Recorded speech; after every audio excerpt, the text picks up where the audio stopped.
Gabinete presidencial analizó coyuntura política tras elecciones. Más de 34 millones de euros es el aporte de Alemania para el Yasuní. Importante complejo turístico se levanta en Huizne, provincia de Esmeraldas. Avión no tripulado de la FAE realizó pruebas en la Amazonía. La inmediatez y la veracidad se juntan. Conéctese a www.elciudadano.gov.es.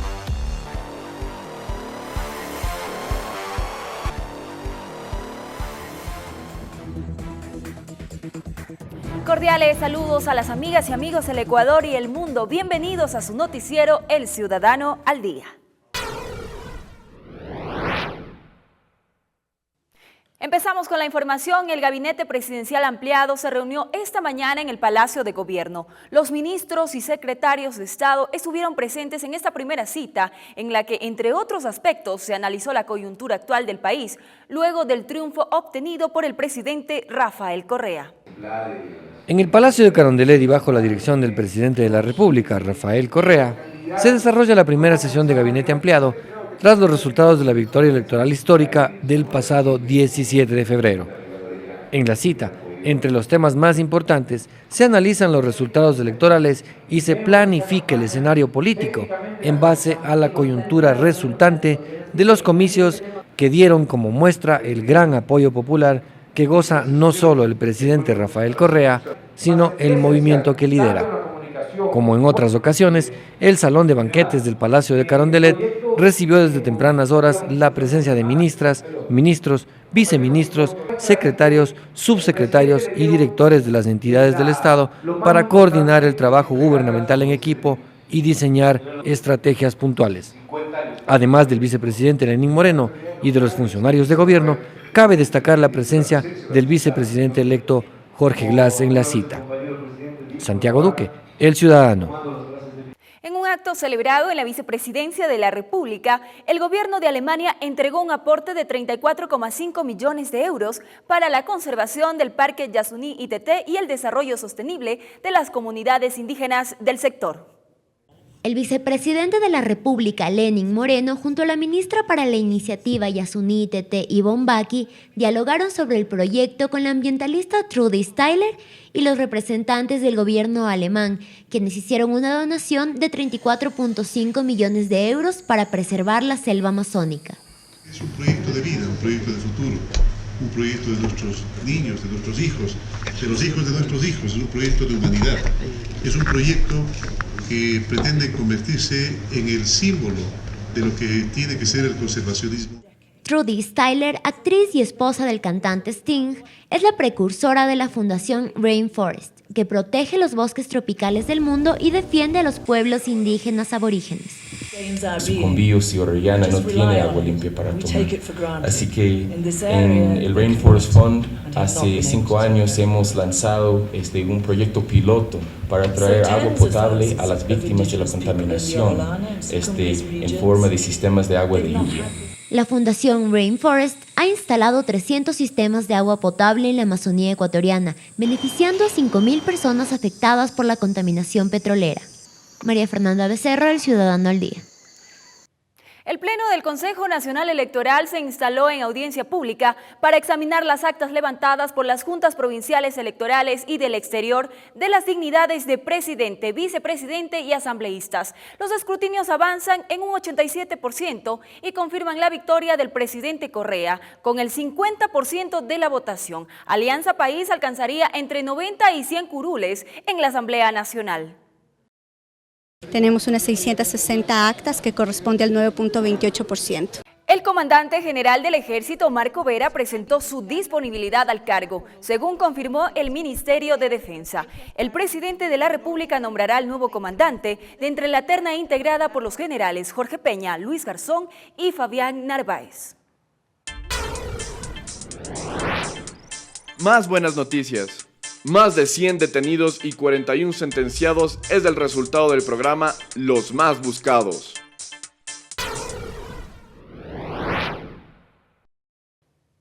En el cantón Huizne, provincia de Esmeraldas, se levanta el Centro de Visitantes Manglares de Bolívar, en donde moradores de la zona podrán vender sus artesanías a los visitantes.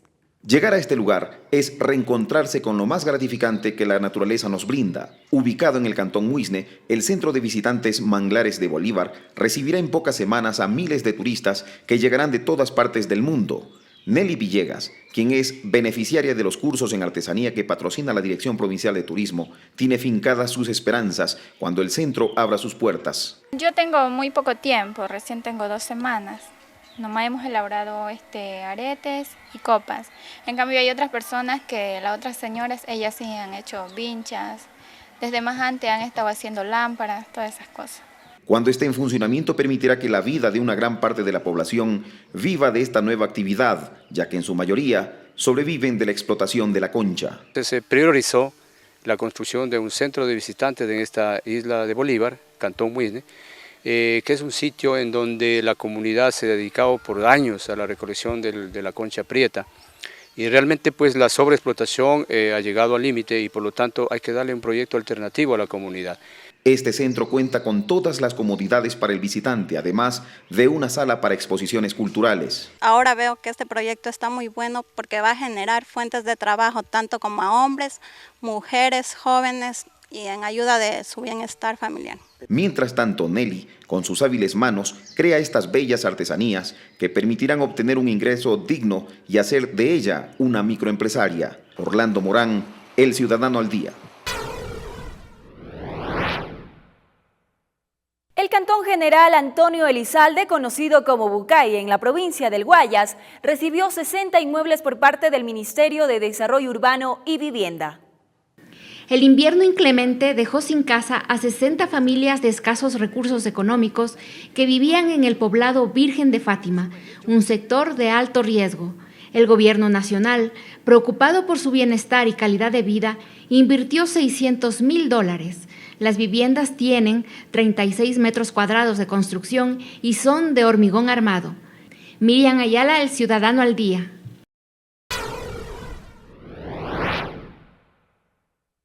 En otro tema de la información, el SRI recordó que las personas naturales deben realizar su declaración del impuesto a la renta el próximo mes, mientras que las empresas deben hacerlo en abril. De esta forma, las personas en relación de dependencia que hayan tenido ingresos anuales superiores a los $9.720 deben cumplir con el pago de este impuesto a la administración tributaria. También se contempla los ingresos provenientes del ejercicio profesional, cualquiera que ésta fuera. En esta declaración, los contribuyentes pueden deducir los gastos personales realizados en salud, educación, vivienda, alimentación y vestimenta, para lo que deben presentar el anexo respectivo, siempre y cuando estos gastos superen el 50% de la fracción básica, que para el 2012 fue de $4.860. Obviamente, con la factura de respaldo, todo con factura, todo. Nadie puede decir, le pagué y ni supe quién era el que me hizo el trabajo o me prestó el servicio, le pagué, ¿no? Tiene que haber el comprobante correspondiente. Para el caso de la declaración patrimonial, la deben presentar los solteros cuyos activos superen los $200.000. Para los casados, el monto se eleva a $400.000. ¿Qué declara? Los activos, los pasivos y obviamente el patrimonio. El incumplimiento de estas disposiciones es motivo de multas y sanciones. Diego Campos, El Ciudadano al Día. Y muy buenas noticias, los préstamos quirografarios que concede el Instituto de Seguridad Social se incrementaron a $25.440 debido al aumento de salario básico unificado de $318. El IES otorga a sus afiliados un máximo de 80 salarios básicos. Anteriormente, el préstamo quirografario tenía un tope de $23.360. La Fuerza Aérea Ecuatoriana efectuó pruebas en la Amazonía con un avión no tripulado. El Ministerio de Defensa informó que este aparato, bautizado como Fénix, será incorporado en tareas de vigilancia. Un avión no tripulado surca los cielos del Ecuador por primera vez.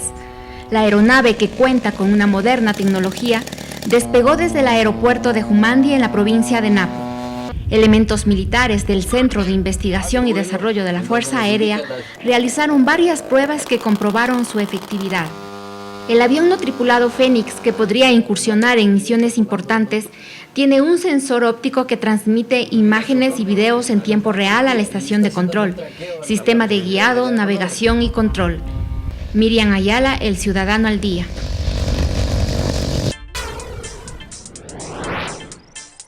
Más buenas noticias. Cerca de 450,000 niños, niñas y adolescentes dejaron de trabajar entre 2006 y 2011.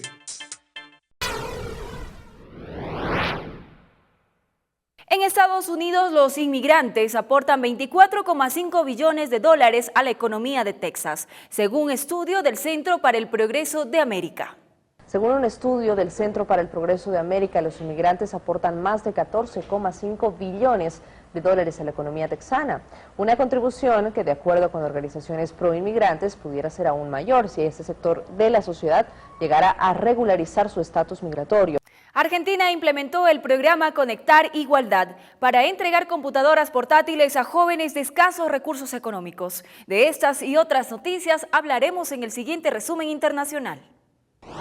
En Argentina se implementó el programa Conectar Igualdad, en el que se entregan computadoras portátiles a jóvenes de escasos recursos. Según la directora del programa, Silvina Birtz, uno de los objetivos es que los chicos se conviertan en programadores y productores multimedia.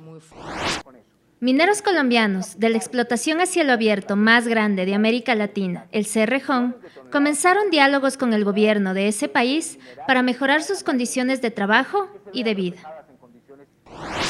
El incremento en el precio de gas natural vehicular en Perú afecta a más de 170,000 taxistas. Este aumento se debe a que el gobierno retiró el subsidio que había otorgado para los automóviles convertidos a este sistema. Evelyn Rodríguez, El Ciudadano al Día. Hasta aquí llegamos con nuestra jornada informativa. Les dejo con el entrevistado de hoy. De mi parte, que tengan un buen fin de semana. Amigos televidentes del Ciudadano, bienvenidos a un diálogo ministerial más. En esta ocasión nos acompaña la doctora Joana Pesantes, ministra de Justicia, con quien vamos a conversar los siguientes minutos respecto a gestiones y acciones emprendidas desde el Gobierno Nacional con el afán y el propósito de mejorar justamente los servicios judiciales en el país. Ministra, bienvenida, y primeramente consultarle cuál es su versión, su opinión de lo acontecido en Quinindé mientras se esperaba la llegada del candidato Rafael Correa a ese lugar, cuando simpatizantes fueron atacados por una persona en estado etílico con arma blanca. ¿Cuál es su opinión? Y cuéntenos qué acciones ha emprendido el Ministerio de Justicia al respecto. Bueno, saludo a todos los ciudadanos y ciudadanas que nos miran durante esta entrevista. Lo que les quisiera decir es que es un acto absolutamente reprochable. Es lamentable que se haya dado este acto, que lo consideramos un acto aislado, porque no pensamos que esto pueda volver a repetirse en ninguna reunión de carácter político. Debemos vivir la democracia con toda la tranquilidad y todo ese fervor cívico que caracteriza a los ecuatorianos. Pero estos lamentables hechos lo que hacen es simplemente dar a ver que existen personas que tienen un nivel de violencia muy alto y que además la ingesta del alcohol puede llegar a causar grandes daños. Como Ministerio de Justicia estamos haciendo el seguimiento que corresponde a la causa. La persona ya fue formulada los cargos dentro de lo que se refiere a una flagrancia que inmediatamente después de ocurridos los hechos se dio esa audiencia, y ahora, claro está, estamos dentro del proceso judicial para que la persona sea señalada como responsable por aquellos actos en que inclusive toda la ciudadanía los vio con la claridad y con la violencia que se realizó lamentablemente esto.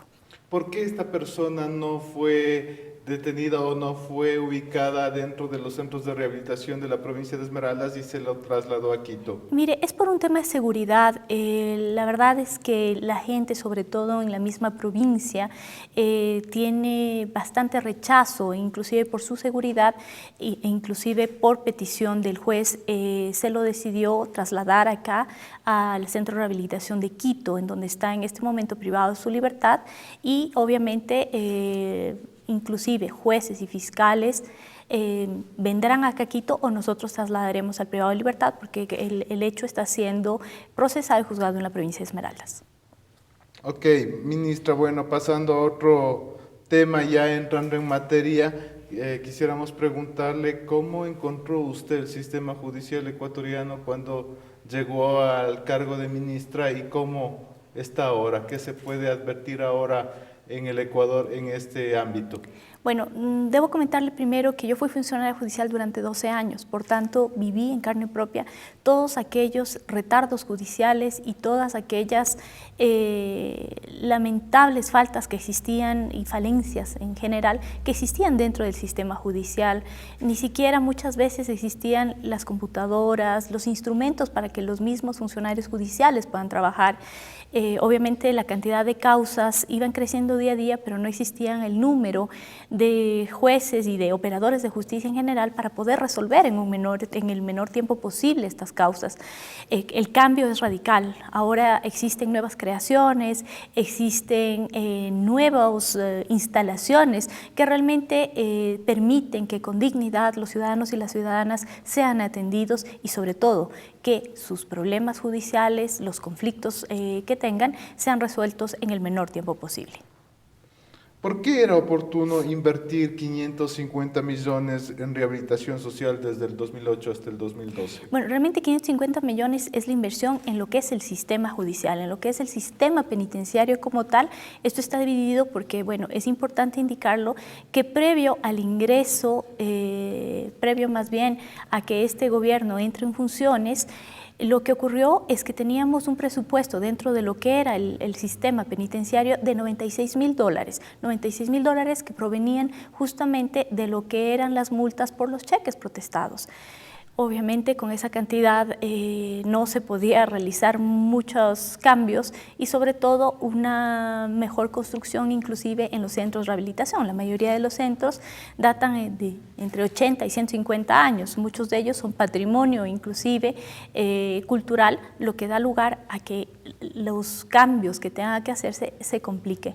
Es por eso que hemos emprendido justamente en lo que es la nueva construcción y en un nuevo modelo de gestión dentro de lo que es el sistema penitenciario. La inversión que va hasta el momento en lo que es rehabilitación social es aproximadamente $149 millones, lo que da lugar a que se sigan realizando nuevas obras. Obviamente las construcciones toman su tiempo. Estamos por inaugurar uno de los más grandes centros de rehabilitación que tendrá el país, que es el regional Guayaquil, en donde además es para 3.400 privados de libertad y de estos tenemos réplicas porque ya los modelos están estandarizados y son aquellos que se construirán en el resto del país y que ya lo estamos construyendo también. ¿Por qué invertir $51 millones en este centro de rehabilitación social regional Guayas, cuando el gobierno nacional ha dicho insistentemente que para él la prioridad es la educación, la salud, que ya no son mercancías? ¿Por qué invertir en rehabilitación social en vez de hacer una escuela del milenio? Bueno, estamos justamente siguiendo lo que es la política de gobierno. Y la política de gobierno, como usted bien lo ha dicho, es dar una mayor inversión en educación, en lo que es salud, pero recuerde que la rehabilitación social tiene varios ejes. Entre esos ejes, el uno es el de salud, el otro es de educación. Y además es importante indicar que aquellos privados de libertad que en este momento se encuentran en los centros de privación de libertad van a salir justamente en algún momento en libertad y van a volver a la sociedad.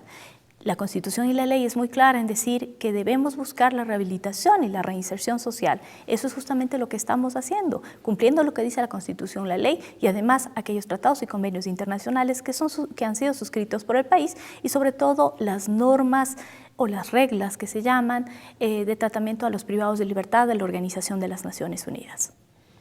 Ministra, en mayo del 2012 se realizó el EPU, el examen periódico universal que se realizó justamente en Ginebra.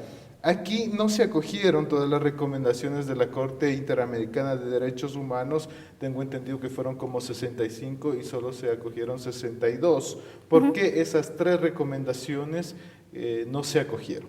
Mire, ese es un tema muy claro. En realidad, aquellas 3 recomendaciones que no se acogieron, inclusive muchas de ellas estaban consideradas en aquellas que ya habían, aquellas 62 que sí se acogieron.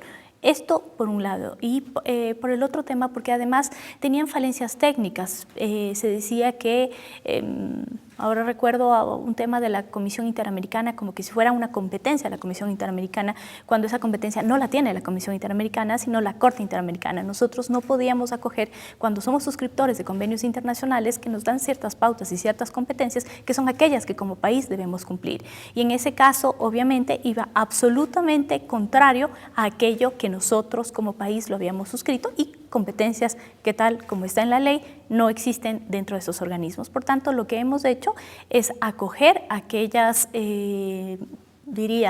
recomendaciones que tienen toda esa base técnica, toda esa base además fáctica del cumplimiento de lo que son los derechos humanos en el Ecuador. Se ha hablado mucho desde diversos sectores y oposición de una criminalización de la protesta social. ¿Cuál es su opinión al respecto? ¿Qué piensa, qué decir ante estas voces? Bueno, en eso soy tajante. Aquí no existe criminalización de la protesta social. Lamentablemente, muchas voces adversas, opositoras, lamentablemente, han dado a creer que eso es lo que existe. Inclusive, algunos organismos de carácter internacional con quienes hemos tenido inclusive información que se les ha enviado con toda claridad y se les ha dicho qué es lo que ocurre en Ecuador. Y aquí hay un tema muy claro y nosotros lo hemos presentado inclusive como reforma legal en octubre del año 2010, que está siendo analizada en la Asamblea, que justamente tenemos muchas normas que son obsoletas, muchas normas que a la actualidad realmente no responden a la problemática social que existe.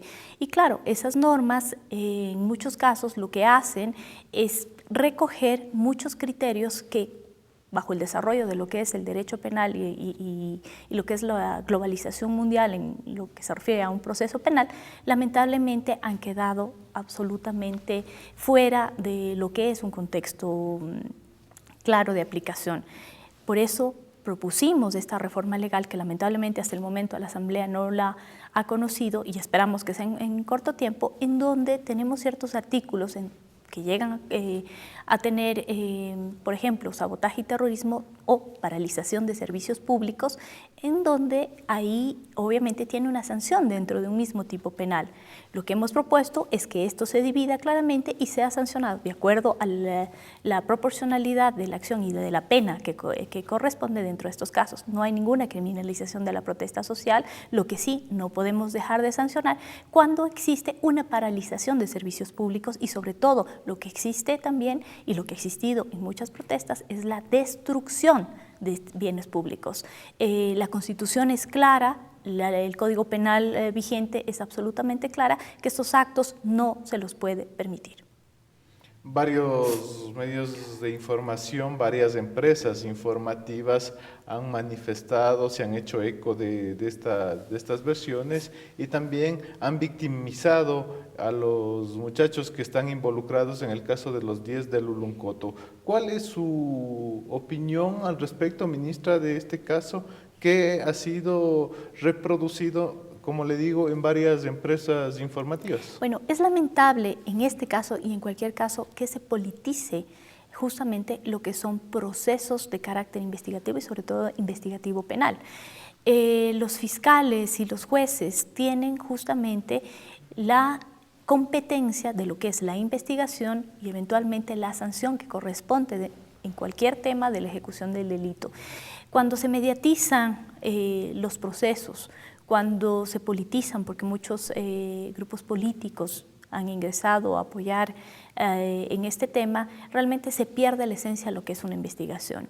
Hay absoluta claridad en lo que son las pruebas, en lo que son las investigaciones que se han realizado y tal es así que los fiscales y los jueces en su momento han determinado que estas personas tenían que ser procesadas.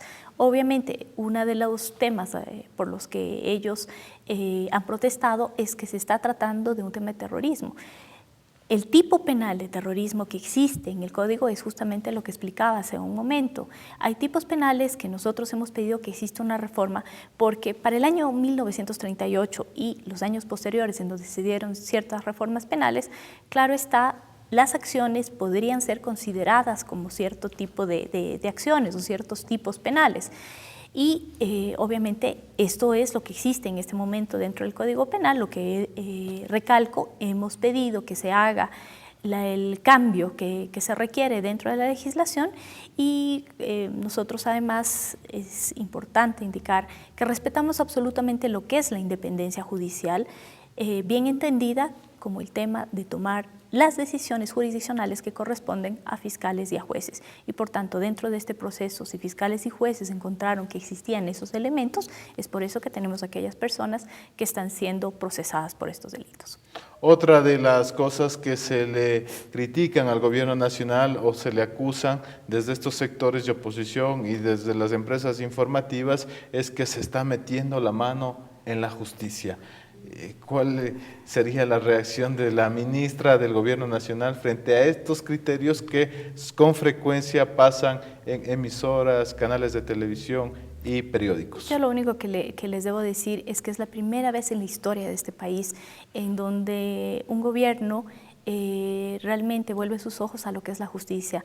Un país sin justicia, lamentablemente, es un país que además tiene barreras para su desarrollo y barreras para avanzar en muchos temas.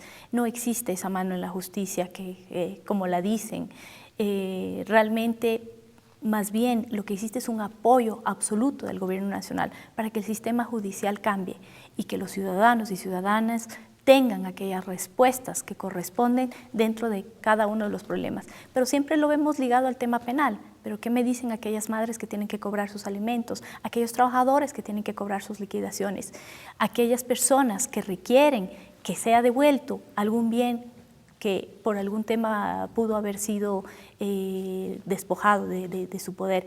Todos esos temas también son los que se deben analizar, no solo desde el tema penal. Ahora es importante ver todas aquellas madres que pueden cobrar sus pensiones alimenticias, todos aquellos trabajadores que pueden tener sus liquidaciones y que pueden llegar a tener una solución en sus conflictos en el menor tiempo posible. Es por eso que se generaron y se crearon nuevos juzgados, nuevos jueces, hay nuevos operadores de justicia, hay nuevas instalaciones que permitan que también la justicia sea más eficiente, pero sobre todo que se responda a aquellos problemas que tienen la sociedad en general. Ministra, ¿qué decir frente al Código Integral Penal que ha recibido algunas observaciones igualmente de sectores de la oposición? Por ejemplo, han dicho que el gobierno asume que el problema de la inseguridad es la existencia de muchos derechos. También se acusa de que en el Código Integral hay anacronismos por utilizar un término como sirvientes domésticas. Se dice que hay en el tema de violencia intrafamiliar también no se especifica cómo se entiende una omisión de violencia psicológica. ¿Qué decir frente a estas observaciones? Yo creo que muchas observaciones han sido observaciones de mala fe. Y lo digo así de claro porque en realidad a veces esas observaciones inclusive vienen de personas que no tienen el suficiente conocimiento para realmente opinar de todo lo que es una problemática penal. Personas que nunca habrán visto un proceso penal en su vida, que muchas veces ni siquiera habrán recorrido lo que es un centro de privación de libertad. Esa es una historia, esa es una realidad completamente distinta que muchos de quienes realizan esas observaciones ni siquiera las conocen. Debo decir que han habido observaciones que también han sido muy positivas. Nosotros lo que hicimos es proponer un cambio, proponer una mejoría dentro del sistema. Obviamente es la Asamblea Nacional la que tiene su competencia y la que tiene a su cargo lo que es conocer, analizar y mejorar el proyecto presentado.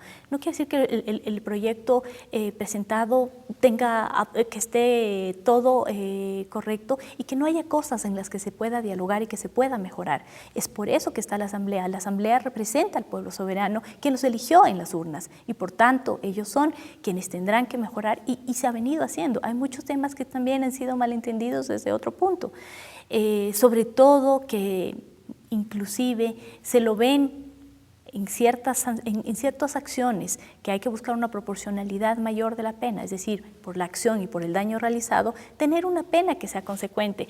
Como lo digo, por ejemplo, en el caso de lo que son drogas, no puede ser posible que en la actualidad a una persona que tenga 1 kilo de droga, por decirlo así, de cocaína, tenga la misma pena que una persona que la cojan con 5 toneladas. Es decir, hay cosas que no tienen una lógica jurídica clara y qué es lo que hemos buscado cambiar. Más bien agradezco todas aquellas observaciones que en su momento se han dado para que se mejore esto, pero no como una crítica destructiva, sino para que busquemos construir un mejor sistema penal, un mejor sistema procesal penal y un mejor sistema de ejecución penal, que yo creo que eso nos lo merecemos todos y todas las ecuatorianas. Hay casos como, por ejemplo, el tema de los servidores públicos. Se dice que si un servidor público se apropia de bienes del Estado, se puede sancionar con 19 o 25 años de prisión, pero si una persona que es elegida por votación, esta persona puede tener una sanción de 3 a 5 años de prisión.